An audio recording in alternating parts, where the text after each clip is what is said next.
السلام عليكم ورحمة الله وبركاته. عاملين ايه؟ يا رب تكونوا بخير. النهارده راجعين بفيديو جديد كله بقى كده ايه الدنيا ربيع والجو بديع. يعني ايه؟ يعني راجعين بقى كده بالفسيخ والرنجة والاكلة المصرية. النهارده عايزة اقول لكم كل البيوت المصرية الا من رحم ربي يعني بياكلوا الاكلة الحلوة دي.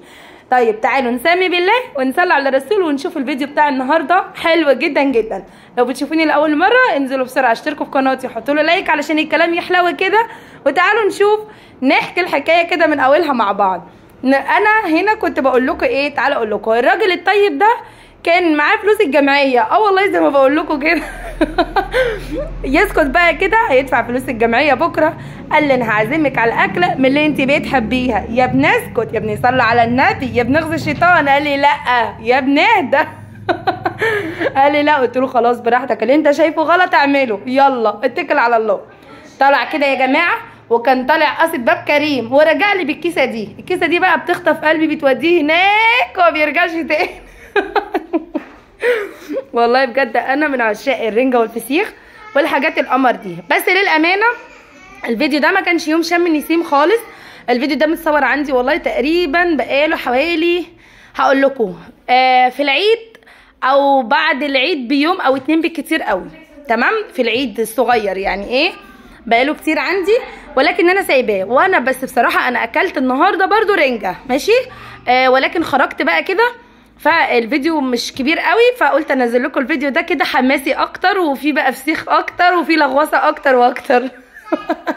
عشان اكون صريحه معاكم. كان جايب لنا ايه بقى، فسيخ جامبو كده، يعني بسم الله ما شاء الله. الفسيختين دولت كانوا كيلو.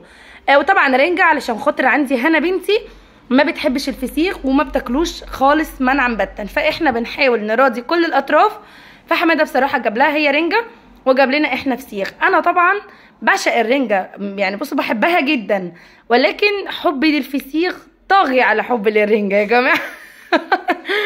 فانا عايزه بقى الناس الجيش اللي بيحب الفسيخ والرنجه انزلوا بسرعه كده في الكومنتات وقولوا له ان انتوا كمان بتحبوها.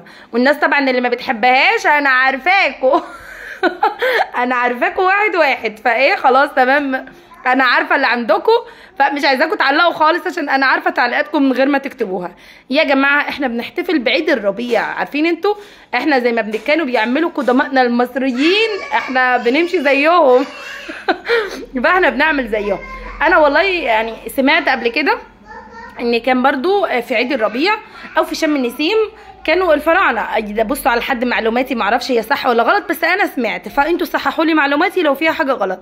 كانوا بيجيبوا البيض وبيلونوه، وكانوا بيعملوا مخبوزات كده اللي هي اللي المفروض عندنا دلوقتي اللي هو خبز البريوش، حاجات معجنات يعني كده. وكانوا بياكلوا الاسماك المخلله اللي هو زي الفسيخ مثلا او الرنجه والحاجات دي. فلو كلامي مظبوط صححوا لي، لو كلامي غلط قولوا لي برضو.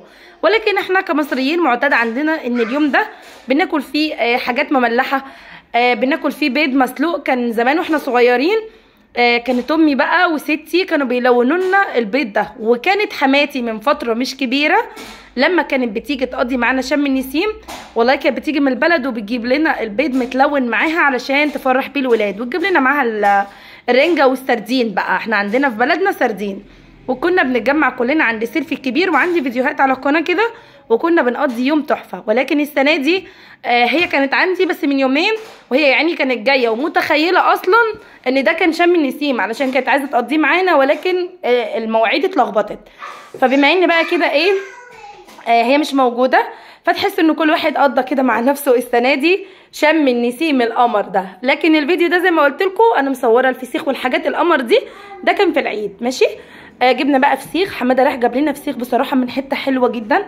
بصوا الفسيخ عامل ازاي ما شاء الله، جنبه يعني في لحم كتير. الفسيخه كل ما بتكون حجمها كبير بتبقى لحمها كتير، فما شاء الله الواحده بتطلع كميه حلوه قوي، فاهمين قصدي؟ غير مثلا ما يكون كيلو الفسيخ 4 سمكات او 3، طبعا بيبقى الهضر بتاعه اكتر اللي هو بقى الراس والديل والحاجات دي. لكن لو واحده بس فبتفرق طبعا.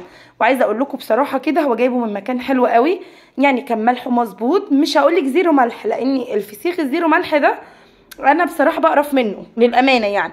لا ما هو لازم برضو يكون فيه سيكه ملوحه كده، باكل حاجه حادقه المفروض يعني، فاهميني؟ فكان الملح بتاعه مظبوط، وكان اللحم بتاعه حلو قوي، مستوي جدا ودايب كده، وتحسيه ايه منزل زيوته كده، فبصراحه كان تحفه. انا بحب الاكله دي قوي جدا جدا. يعني تقولي لي ايه بيفرحك كده؟ اقول لكم لما باكل فسيخ بحس ان انا لا بيعلي معايا هرمون السعاده يا جماعه، مش عارفه اللي هو ازاي، ولكن انا بصراحه بحب الاكله دي جدا جدا جدا جدا كمان. فلما جوزي يحب يفرحني كده تلاقيه يخش عليا على طول بفسيخ ورنجه. والله ده احنا كنا متخانقين جاب لي رنجايه هو جه عشان يصالحني بيها، انتوا متخيلين؟ واتصالحت على فكره. عارفين انتوا يعني انا مش من الستات بتاعت بوكيه الورد ولا لا لا لا لا، في سخايه. يا سلام بقى لو في سخايه كده تكون ملزلزه كده وحلوه، الله اديله ادي طبعا بقى كده هو حماده بينضفه، هو بيسلك فيه. انا بقى كنت بعمل ايه؟